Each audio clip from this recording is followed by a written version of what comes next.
சென்னையைச் சேர்ந்த அர்ஜுன் லால் சுந்தர்தாஸ் என்பவர் பல விஐபிக்கள் வட்டிக்கு பணம் கொடுத்திருக்கிறார். இந்த பணத்தை பலருக்கும் கொடுத்ததன் காரணமாக அவருடைய நிதி இழப்பு ஏற்பட்டு அவர் திவாலானவராக அரசால் அறிவிக்கப்பட்டிருந்தார். பின்னர் அவர் மரணம் அடைந்தும் விட்டார். இந்த நிலையில் அவருடைய சொத்துக்களை சென்னை உயர்நீதிமன்ற கட்டுப்பாட்டில் உள்ள சொத்தாட்சியர் நிர்வகித்து அர்ஜுன்லால் சுந்தர்தாஸிடம் கடன் வாங்கியவரிடமிருந்து அந்த தொகையை வசூலிக்கக்கூடிய நடவடிக்கை எடுத்து வந்தார்கள்.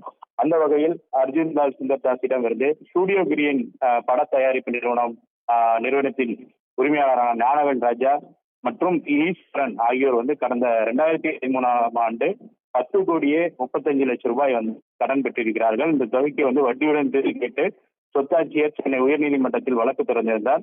இந்த வழக்கில் உயர்நீதிமன்றம் உத்தரவிட்டும் இதுவரை ஞானவேல் ராஜா மற்றும் ஈஸ்வரன் ஆகியோர் பணத்தை திருப்பி கொடுக்கவில்லை. இதையடுத்து ஸ்டுடியோ கிரீன் நிறுவனம் ஞானவேல் ராஜா, ஈஸ்வரன் ஆகியோரை திவாலானவர்களாக அறிவிக்கப்படி சொத்தாட்சியர் சென்னை உயர்நீதிமன்றத்தில் மீண்டும் ஒரு மனு ஒன்றை தாக்கல் செய்திருந்தார்கள்.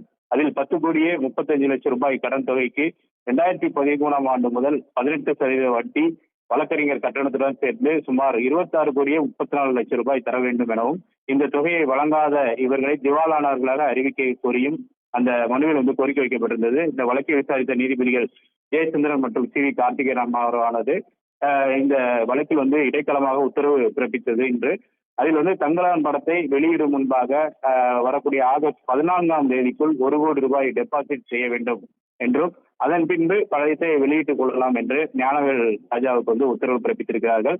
அதே போல அடுத்த படமான கங்குவா படத்தை வெளியிடும் முன் 1 கோடி ரூபாயை டெபாசிட் செய்ய வேண்டும் எனவும், பணம் டெபாசிட் செய்தது குறித்து பட வெளியீட்டுக்கு முன் உயர்நீதிமன்றத்தில் அறிக்கை தாக்கல் செய்ய வேண்டும் என்ற ஒரு உத்தரவை பிறப்பித்து இந்த வழக்கின் விசாரணையை ஆகஸ்ட் 14ஆம் தேதிக்கு ஒத்திவைத்திருக்கிறார்.